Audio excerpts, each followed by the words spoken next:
ہم پڑھتے ہیں اس سے ہم اللہ تعالیٰ سے ملاقات کرتے ہیں، اور نماز چیز ہے جو یہاں سے آپ کو ڈائریکٹ اللہ سے ملوا سکتی ہے، تو وہ کہاں کہاں آپ کو نہیں لے کے جا سکتی۔ تو نماز جو ہے اس کا اہتمام ضرور کرے، کیونکہ نماز جو ہے وہ بہت مسلمان کے لیے ضروری ہے۔ اور ایسا نہیں کہ بس آپ پانچوں وقت کی نماز پڑھ رہے ہیں تو آپ یہ سمجھے کہ میں تو نمازی ہوں تو اللہ تعالیٰ جو ہے وہ میری پکڑ نہیں کرے گا، اور اللہ تعالیٰ جو ہے وہ مجھ سے بہت راضی ہو جائے۔ نماز پڑھتے جائے پھر بھی آپ اللہ سے ڈرے، نماز پڑھنے کے باوجود بھی یہ سوچے کہ نہ معلوم میرا رب جو ہے وہ میری نمازوں سے خوش ہے کہ نہیں۔ اگر آپ نماز پڑھ رہے تو دوسرا جو نماز نہیں پڑھ رہا اسے دیکھ کے یہ نہ سمجھے کہ میں دیکھو نماز پڑھ رہا ہوں، یہ تو نماز نہیں پڑھتا، اس کو اپنے آپ سے کبھی کمتر نہ سمجھے۔ آپ شکر ادا کرے کہ اے اللہ ہدایت دی کہ میں تیرے سامنے سجدہ کرتا ہوں، تیرے سامنے رکوع اور سجدہ کرنے والوں میں شامل ہوں۔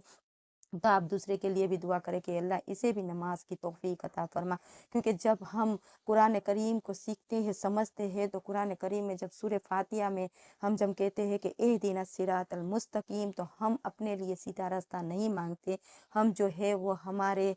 تمام انسانی بھائی بہن ہیں۔ ایسا نہیں ہے کہ ہم صرف مسلمانوں کے لیے مانگتے ہیں، ہم مسلمان ہیں تو ہم تمام عالم انسان کے لیے کہتے ہیں کہ اہدنا، ہم سب کو دکھا دے وہ سیدھا راستہ۔ تو جب ہم اللہ تعالیٰ سے یہ دعا کرتے ہیں تو ہمیں جب کوئی ایسا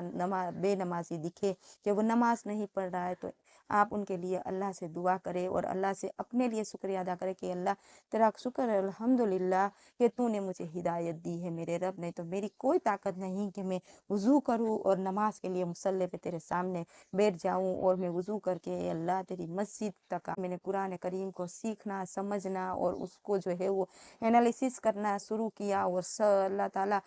میرے استادوں کو جو ہے وہ جزائے خیر دے کہ ان کے پاس سے میں نے جب سے 2 سال سے میں نے سیکھنا شروع کیا تو مجھے یہ سمجھ آئی کہ سب سے زیادہ اللہ تعالیٰ نے جو پہلے ہی حکم دیا ہے وہ نماز کا ہے، وہ نماز کو قائم کرتے ہیں، اور نماز کے بعد جو ہے وہ جو رزق ہم کماتے ہیں اس کو جو ہے غریبوں کو اور ضرورت مندوں میں بانٹتے ہیں۔ تو ہمیں یا متقین کے لیے اور اللہ تعالیٰ کے پسندیدہ بندوں کے لیے جو اللہ سے ڈرنے والا ہے وہ جو ہے وہ کیا کرتا ہے کہ نماز پڑھتا ہے اور اپنی دولت میں سے دوسروں کو بانٹتا ہے، اور جو ہے وہ اللہ پہ یقین، آخرت کے دن پہ یقین لاتا ہے، اور قرآن کریم جو نبی پاک صلی اللہ علیہ وسلم پہ اترا اور جو دوسرے نبیوں پہ بھی کتابیں اتری اس پہ یقین کرتا ہے۔ تو اب جیسے جیسے قرآن سیکھتے جاتے ہیں اللہ تعالیٰ ہمیں ہدایت دیتے جاتا ہے، کیونکہ اللہ تعالیٰ کی طرف ہم جاتے ہیں تو اللہ تعالیٰ جو ہے وہ ہمارے طرف، اور جیسے ہم لوگ جانا شروع کرتے ہیں اللہ ہماری طرف متوجہ ہو جاتا ہے اور اللہ ہمیں ہدایت دینے لگتا ہے۔ تو جب ہم قرآن کریم کو پڑھنے اور سیکھنے اور سمجھنے لگتے ہیں